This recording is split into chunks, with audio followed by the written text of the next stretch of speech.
guys, and welcome to week 1, day 2 of the FITNEST programming. Today, our focus is upper body. So let's go ahead and jump into our stretches and get this going. We're going to begin with 30 seconds of the child's pose. Today, I'm going to have you guys use the back of a couch to perform this stretch. Later on, we might be performing it in slightly different variations. To begin, you're going to put your hands just outside of your shoulder width on the back of the couch or arm, and we're going to hinge our hips back and relax our head through so we get a nice, good stretch. If you feel you're a little too close, you can always walk your feet back farther and allow the head to get down just a little bit deeper in that stretch. Once we're finished there, we're going to go ahead and move over to a wall. To do that, just step over, fingertips are going to go back, and we're going to stretch out that pectoral. Rotate gently across until you feel a little bit of a stretch in the front of that chest. We're going to hold this position for 30 seconds on one side before rotating and setting up the same for the other side, holding for another 30 seconds. After that, we're going to return to the couch and do what's called threading the needle. Again, in future times, you might see this stretch done slightly different, but today we're going to use the back side of the couch. We're going to take that arm, palm up, reach across our body, and drop that chest towards your arm in the back of the couch. We're going to hold this position for 30 seconds on one arm before continuing 30 seconds on the other. If you prefer, you can do this stretch standing by simply pulling that arm across your chest and holding. Our thumb is going to be pointing upwards for this stretch. After you're done with those thread the needles, we're going to come down to the ground and perform the cat-to-cow stretch. The setup for this one is on your knees and on your hands. To begin, we allow that lower back to round down with the head coming up. From there, pressing through the heels of your hands and your knees, we're going to roll that back up as high as we can and allow the head to tilt down. Returning to our starting position, nice, slow, and controlled. That's 1. We're going to perform 10 of these total, rolling up and then retracting back down. That is the cat-to-cow stretch. Once you're done there, go ahead and stand it on up. Make sure you've got space around you because we're going to be doing arm swings. You're going to be doing 10 big circles forward, followed by 10 big circles backwards. Now, if you want to isolate one shoulder a little bit more, you can do a single arm at a time for a little bit more range of motion. Once we're done with 10 forward and 10 backward on those arm circles, we're going to set up for our field goal rotations. To do that, simply bring those elbows up to shoulder height. Notice my arms are slightly forward as this is my mobility range. And we're going to rotate straight up. Arms should be straight overhead, elbows are still in line with our shoulders, and rotate back down. There's 1, back up, and down, that's 2. You're going to perform 10 of those. Once you're finished with the child's pose, the pectoral stretch, thread the needle, cat-to-cow, arm circles, and these field goal rotations, then we're going to go ahead and get that heart rate up a little bit. So for the next 4 movements, I want us to move a little bit quicker, picking up that pace and starting to build just a tiny bit of a sweat before we go into our strength. The first movement is going to be butt kickers. So from a side view, what I'm going to be doing is standing nice and tall. When I set, I'm going to jump and bring one heel up to my butt, keeping my knees pointed towards the ground. If that jumping pattern is uncomfortable, we can do a step and kick back and forth. Each leg counts as 1 repetition, so 1, 2, 3, 4, etc. Same with the high knees. Traditionally, we bring the knee up as high as we can, jumping or hopping back and forth from leg to leg. Again, we can do that high march in place to accumulate those 20 reps. We're going to be repeating the inchworm from yesterday. So if you remember, we're going to set the feet as wide as we need to reach the ground, keeping the legs nice and straight, walking out till we hit that plank position, and returning back to a full standing position for 1 movement. Once we have the 5 inchworms, we're going to be performing 5 burpees. The burpee begins standing tall, coming down to the ground. You can either step or hop your feet back.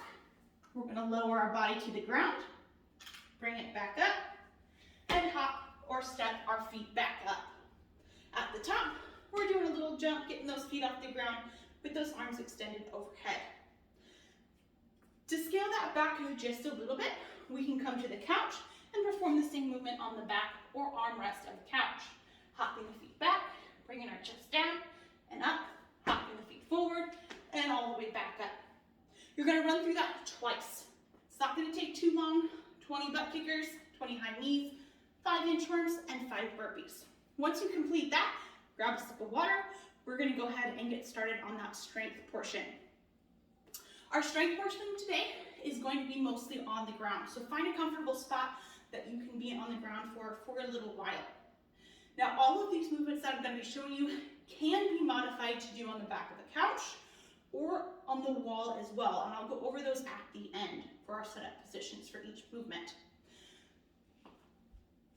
The strength portion is going to have 4 rounds in it today.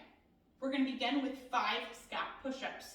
The scap push-ups is an isolation of the shoulder blades within a traditional push-up position. So we're going to set up in that plank, hands stacked underneath the shoulders, toes driving into the ground. We're going to bring our shoulder blades together and extend as far as we can. That's 1. Shoulder blades together, extend as far as we can. We want to make sure in this movement that we're not allowing our hips to sag or bow up. Keep that body nice and level. Again, this movement can be performed on the knees or elsewhere. After that, we're doing 10 shoulder taps. Setting up once again in that plank position. My feet are going to be a little bit wider this time to allow my body to stay nice and stable. I'm going to bring one hand up, tap the alternate shoulder until I accumulate 10 reps on each side. Moving on from there, we're going to perform 5 push-ups. Now, the conventional way for these is to be on our toes from that plank position, starting here, bringing the chest down, and extending back up.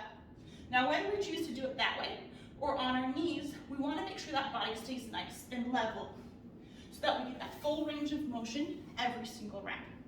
Again, this portion of the workout, slow down a little bit, focus on that form, and be purposeful in every movement that you do. After the 5 push-ups, we're going to be holding that plank position for 30 seconds. So whether that's on your elbows, on your hands, on your toes, or on your knees, that's totally up to you. We're going to hold that plank for as long as we can within those 30 seconds. If you can go unbroken, fantastic. However, if you get to 10, 15, or even 20 seconds and your arms are shaking, go ahead and break. Shake them out, shake out your arms, shake out your legs, whatever you need to, and then go back and finish the rest of those 30 seconds. After the plank, we're doing 10 tabletop reaches. So we're going to start in that kneeling position. We're going to extend the right arm and the left leg. So alternate, up and back, then switch, up and back. So the arm and the leg are going to be opposite that are reaching to allow for that counterbalance position. You're going to perform 10 reaches on each side. So alternating, it's going to be 1, 1, 2, and 2. You're going to work through the push-ups, the shoulder taps, the regular push-ups, the plank, and those tabletop reaches 4 times before your strength portion is completed. Now, all of these movements, with the exception of the tabletop, can be performed on a couch. To do that, we're going to simply set up with our feet as far away as we can to make it challenging. Again, the scap push-up, retract, extend. The shoulder taps are going to be right here, alternating through the traditional push-up, down and up. And then we can also use this position for our plank as well if needed. As time goes on, you would like to progress and use those movements on the floor, but if your starting position is here on the couch or even up against the wall, that's okay. We want to work from where we are and continue to progress from there. Once you've completed those 4 rounds in our strength movement, we've got a 10-minute AMRAP, which means you're going to set a timer for 10 minutes. We're going to do our best to work as efficiently as we can for the full 10 minutes. That is 10 minutes of straight work. Grab your water bottle, grab your towel, and let's get going. Once that timer starts, you're going to perform 20 forward and backward line hops. So any mark on the floor will do, or you can just imagine that there's one there. What we're gonna be doing is hopping forward and hopping back. Hop forward, hop back. Each jump is going to count as a repetition. So it will be 1, 2, 3, 4 for 20 reps. For that hopping movement, if we need to, we can do a step, step for 1, step, step, 2. Just try to make it nice and quick, moving those feet forward, moving those feet back. Once we complete those 20 reps, we're gonna come down to the ground or the couch and perform 10 more shoulder taps. This is going to be 10 with each hand. Once we're done with those 10, we're coming back up, standing tall, because we are now going to do those hops sideways. Imaginary line right here, hopping right, hopping left, right, left. Again, if we need to, we can do that side step. The goal here is to move quickly. So even if we're doing those side steps, we can still get that heart rate up, get a good sweat going, just move efficiently. After those 20 lateral hops or steps, we're going to perform 10 more burpees. Okay, so once again, coming down to the ground, feet back, up, and finishing up overhead. And again, we can do that on the back of the couch as well. Hopping to the back, down to the couch, feet in, and finishing off with that reach overhead. Perform as many rounds of the 20 forward to backward hops, the 10 shoulder taps, the 20 lateral hops, and the 10 burpees as you can. If you get 2 rounds, fantastic. If you get 3 or 4, amazing. Get as many rounds as you can. As soon as that timer stops and your workout is complete, lay on the ground, sweat it out a little bit, and allow your body to rest and recover.